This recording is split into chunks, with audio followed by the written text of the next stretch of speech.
E aí pessoal, tudo certo? Hoje iremos recapitular um filme de ação e ficção científica chamado Terra à Deriva 2 de 2023. Então fiquem ligados e vamos juntos para mais esse recap.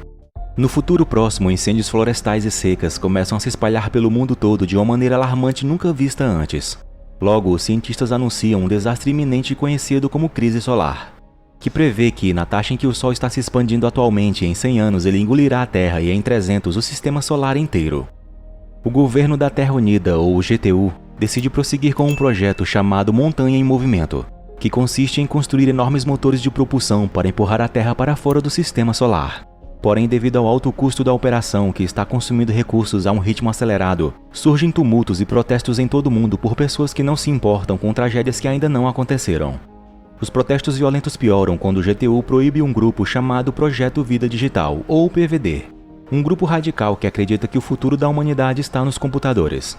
Eles estão desenvolvendo um programa que permitirá que as pessoas carreguem suas mentes em um disco, mas eles não têm recursos para ir mais longe, então estão constantemente hackeando e lançando ataques terroristas contra o GTU.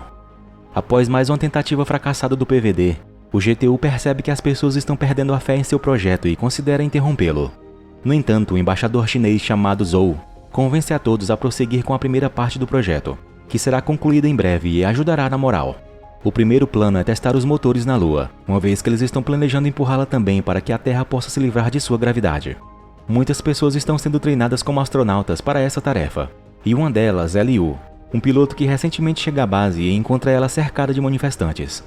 Os guardas tentam manter as pessoas raivosas longe, mas um dos manifestantes consegue se infiltrar. Felizmente, a aprendiz chamada Han derruba rapidamente o cara, o que impressiona tanto Liu que ele já pode se imaginar em um futuro com ela. Enquanto os guardas usam a força para se livrar dos manifestantes, os novos aprendizes são levados a um tour no lugar e enviados ao elevador espacial para seu primeiro teste. Esse elevador é a estrutura mais alta da história da humanidade, e dá aos cadetes um gostinho do que está por vir no espaço. Ele sobe tão rápido que muitos deles desmaiam e não conseguem apreciar a visão da estação sendo construída para o projeto. A partir daí, todos os cadetes são mantidos ocupados treinando em todos os assuntos, como combate corpo a corpo, uso de armas de fogo e viagens constantes no elevador até que não desmaiem mais. Eles também são submetidos a testes médicos e exercícios para garantir que estejam em condições físicas ideais. Enquanto treinam juntos, Liu e Han se conhecem e acabam se apaixonando. Um dia, Liu suborna um dos guardas com cigarros para permitir que ele entrasse com um buquê de flores na base, e assim presenteia Han, que fica muito feliz ao recebê-las. Naquela manhã, uma nova leva de astronautas reservas chegam e também se juntam à viagem no elevador.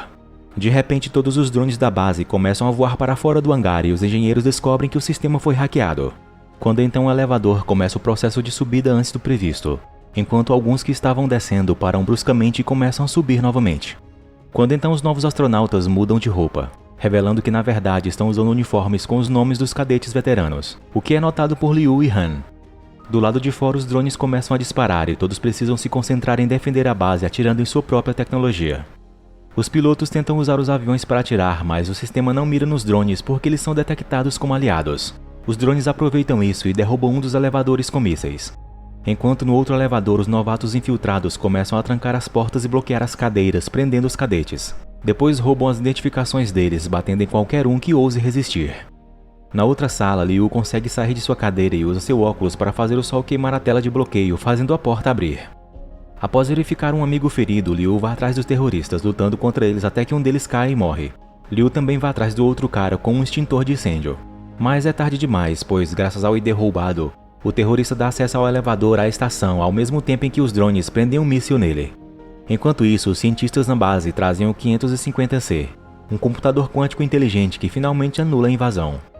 Os drones começam a cair no chão e causar explosões por toda parte enquanto os elevadores são puxados de volta, sacudindo todos por causa do efeito da gravidade zero.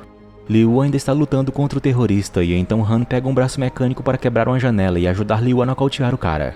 Infelizmente, o homem conseguiu pressionar o detonador antes de desmaiar, e agora a estação inteira está caindo sobre a base, causando danos irreparáveis ao prédio e a muitos dos cadetes, embora Liu salte em cima de Han para protegê-la.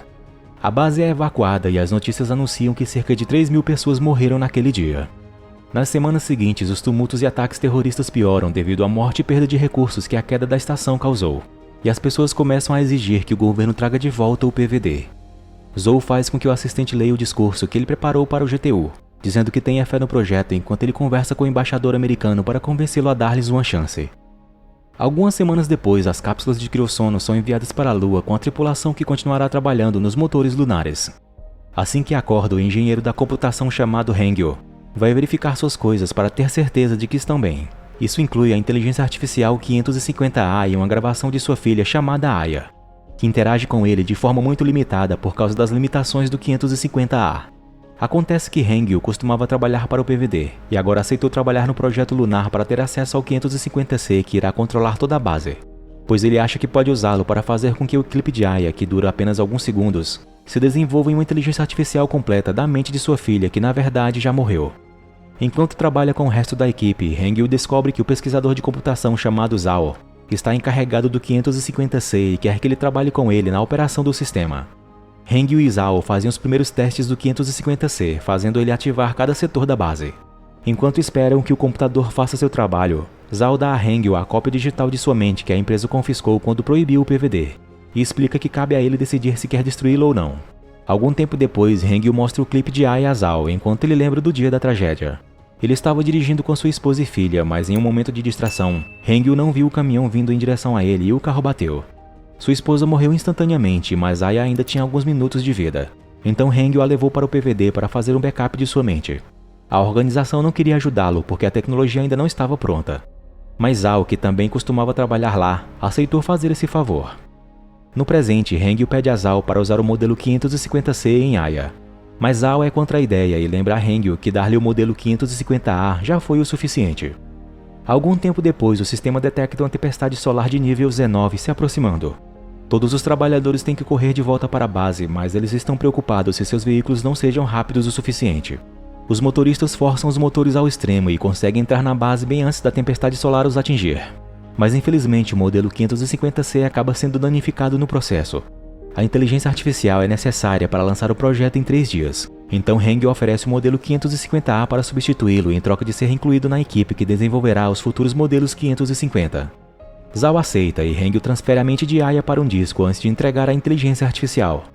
3 dias depois, a equipe testa os motores e, após alguns segundos de tensão, ficam encantados ao ver a Lua passar por um deslocamento angular, pequeno, mas real. Isso prova que em 20 anos eles serão capazes de empurrar a Terra completamente. E esse sucesso dá às pessoas em todo o mundo fé de volta no projeto. Alguns meses depois, eles testam os motores novamente e desta vez na Terra. No início, todas as telas ficam pretas e as pessoas pensam que falhou. Mas de repente sentem a Terra tremer e um raio brilhante pode ser visto vindo da base dos astronautas. Cientistas da GTU confirmam que a Terra fez um deslocamento angular, e as pessoas em todo o mundo comemoram que em breve serão capazes de mover a Terra completamente. Muitos anos se passam enquanto a GTU continua a trabalhar em motores mais poderosos que farão um empurrão completo, e o projeto Montanha em Movimento é renomeado para a Terra Nômade. A maior parte da construção está sendo feita pelo modelo 550C fixo, que também está se desenvolvendo em um ritmo excepcional. Todo ano há um novo teste que continua a provar suas teorias corretas e os civis se tornam mais aceitáveis ao projeto, ao ponto do grupo PVD desaparecer completamente. No entanto, há também conversas sobre como nem todos serão permitidos nas cidades subterrâneas que estão sendo construídas agora, e os requisitos para obter um passe são bastante discriminatórios. Conforme a rotação da Terra diminui a cada ano, a sociedade muda para um sistema de 60 horas e a internet global é desativada. Todo tipo de desastre climático atinge o planeta, como enchentes e radiação solar que causam um aumento nos casos de câncer. Liu e Han se casam e eventualmente têm um menino que se tornará o protagonista do primeiro filme. Eles estão bastante preocupados porque será difícil conseguir uma autorização para cidades subterrâneas para o filho deles. E para piorar as coisas, Han também contrai câncer devido à radiação solar. Hangul nunca para de trabalhar em Aya enquanto ajuda no desenvolvimento do novo 550, que agora é chamado de 550W. 14 anos se passam desde que a queda da estação aconteceu, e Liu, agora com o posto de major, vai em uma entrevista para ser um dos navegadores que serão enviados para a nova estação. O entrevistador é 550W, que admite que as habilidades de Liu são impressionantes, mas sabe sobre seus problemas familiares e acha mais razoável que Liu fique na Terra e cuide deles. Liu admite que lamenta deixar sua família para trás, mas ser escolhido para a base é a única maneira de conseguir que seu filho seja enviado para a cidade subterrânea, que é por meio de uma política preferencial. Do outro lado do espelho, os cientistas responsáveis pelo projeto também estão ouvindo todas as entrevistas. E Hangul não consegue deixar de pensar em sua própria filha enquanto ouve Liu falar com tanta paixão sobre seu filho. Então 550W aponta que a vida de Han acabará em breve.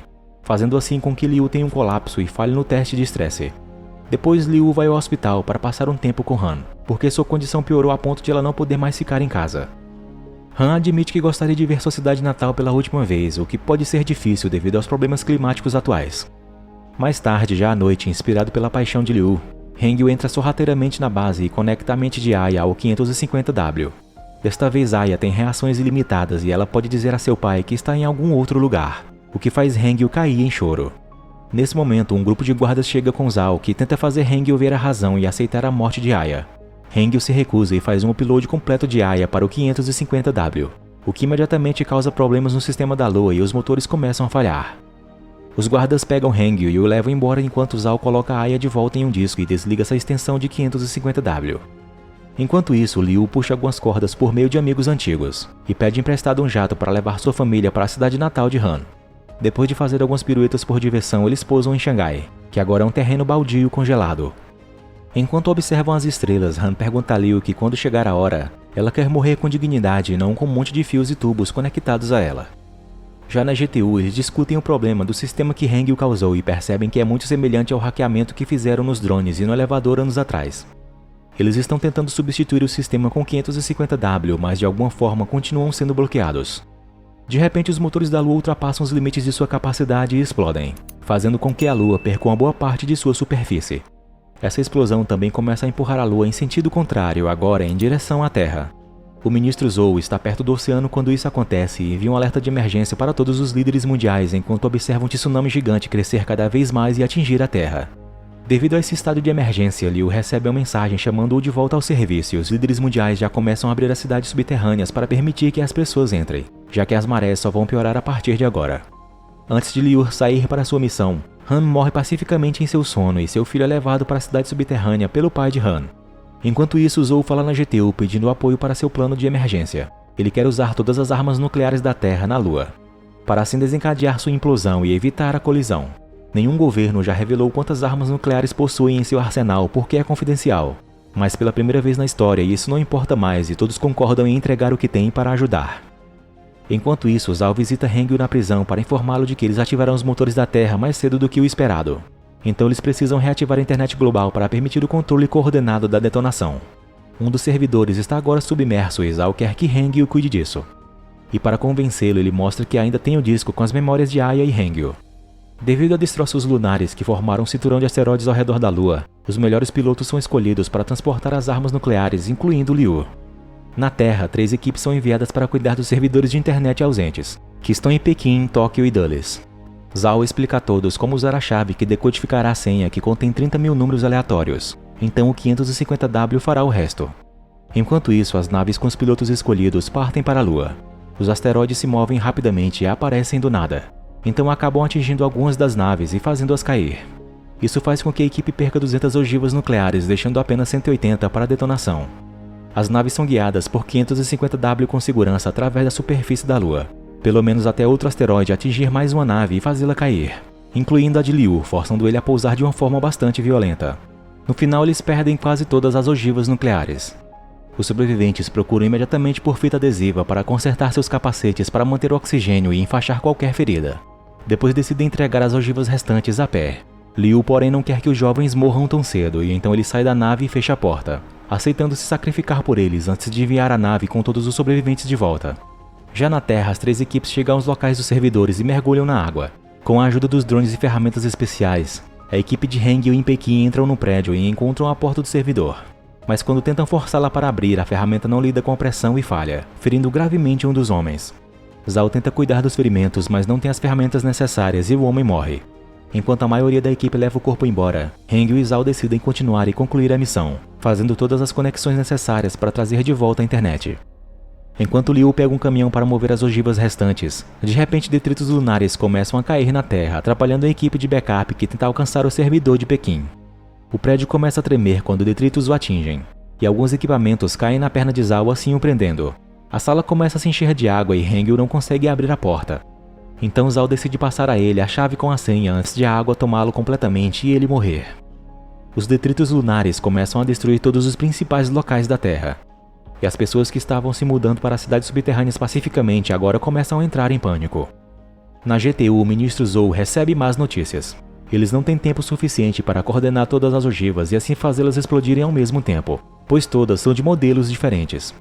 Zou está prestes a perder a esperança, mas um de seus homens oferece uma solução alternativa. Eles poderiam enviar mais astronautas e detoná-la manualmente, o que significa que estariam aceitando se sacrificar. Para isso são necessárias 300 pessoas e alguns jovens se voluntariam, mas essa ação é interrompida por um piloto mais velho que aponta que é seu dever fazer isso e deixar os jovens cuidarem do futuro. Então todos os astronautas com mais de 50 anos concordam e imediatamente embarcam nas naves para voarem até a Lua. Liu fica chocado ao vê-los chegar, mas seu comunicador está quebrado e então ele não pode se despedir de seu velho professor e parceiros de treinamento antes de ser colocado em uma nave para voltar à Terra. A GTU confirma que os servidores de Tóquio e Dulles estão de volta online, mas não o de Pequim, pois Hengyu está tendo problemas porque a água está enchendo seu quarto e ele não consegue conectar a chave ao computador certo. Desesperado por uma solução, ele então conecta o disco de mente ao computador ao mesmo tempo em que os astronautas na Lua detonam todas as bombas nucleares. A Lua implode com sucesso e a colisão é evitada. Porém, mais destroços estão chegando e a Terra precisa partir logo. Hengyu ativa o clipe de sua filha Aya e tenta pedir a ela que ative a internet por dentro, mostrando a ela a chave, mas nesse momento a água finalmente o cobre por completo e ele também morre. Os destroços lunares continuam a cair em todo o mundo e a GTU envia uma mensagem de emergência dizendo que a missão falhou. Dessa forma, motins e pânico começam a tomar conta das principais cidades. No entanto, Zhao acha que nem toda a esperança está perdida e diz à sua equipe para iniciar a contagem regressiva para acionar os motores. Todos acham que ele está louco, mas em Pequim a mente de Hengyu de repente é ativada dentro do computador também. Depois de se unir com sua filha, a inteligência artificial de Hengyu começa a trabalhar para ativar o servidor, ao mesmo tempo que um homem segue as ordens de Zhao e pressiona um botão. Todos na base assistem com admiração enquanto a Terra é empurrada para longe do caminho dos destroços lunares e as pessoas ao redor do mundo comemoram enquanto as marés finalmente se acalmam. Liu assiste a Terra se mover de seu lugar na nave e aproveita a chance para gravar um belo vídeo para enviar a seu filho, enquanto os backups das mentes de Hengyu e Aya se tornam uma com 550W. 7 anos depois, enquanto a Terra vagueia, ela recupera seu sistema de 24 horas. Zou se aposentou, mas seu assistente continua com seu legado na GTU. Agora que a crise lunar acabou, eles iniciam a segunda parte do plano, que será voar para perto de Júpiter em 10 anos para poder assim obter o segundo impulso que empurrará a Terra para fora do sistema solar para sempre. Uma estação espacial foi colocada no lugar para monitorar os motores, e Liu está encarregado disso. O sistema é gerenciado por 550W, mas a inteligência artificial diz que não é fácil de dizer esse nome, e então vira os números ao contrário para formar a palavra MOS. Dentro da inteligência artificial, Hengyu descobre que foi MOS que destruiu os motores lunares e causou a maioria dos ataques terroristas, como a tomada de controle dos elevadores e drones. Depois de assistir Aya em um loop, a inteligência artificial, agora chamada de MOS, chegou à conclusão de que a melhor maneira de preservar a civilização humana é destruir a maioria da humanidade, confirmando a nós que este é o mesmo MOS do primeiro filme, que causou todos os problemas sobre essa filosofia.